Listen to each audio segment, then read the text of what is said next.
ভাৰতীয় বায়ু সেনাৰ ইয়াত 4 বছৰৰ পৰা বিগত 4 বছৰৰ পৰা এটা অনুশীলন চলি আছে পেৰা কামান ড্ৰপিং।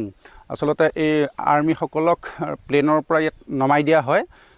এইখন আমাৰ দক্ষিণপাট কুমাৰগাঁও, ইয়াৰ মুখৰ আগৰ যিটো চাপৰি এইটো টিকেৰা চাপৰি বুলি কোৱা হয়। আৰু বিগত 4 বছৰ ভাৰতীয় বায়ু সেনাই এই চাপৰিতে আচলতে এই ট্ৰেইনিঙৰ বাবে উপযোগী হিচাপে তেওঁলোকে জেগাটো বাছনি কৰিছে।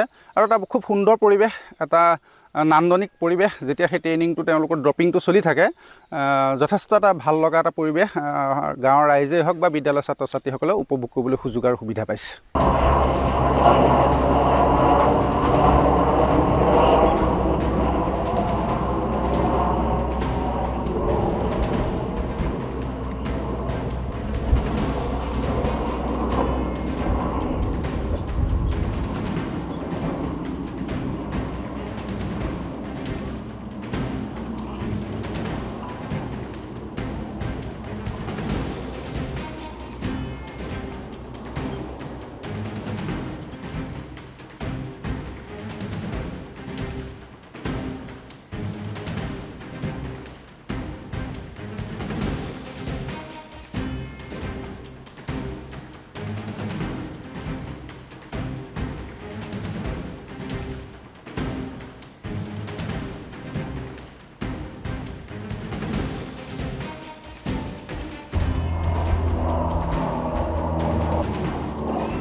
ভাৰতীয় বায়ু সেনাৰ ইয়াত 4 বছৰৰ পৰা বিগত 4 বছৰৰ পৰা এটা অনুশীলন চলি আছে পেৰা কামান ড্ৰপিং।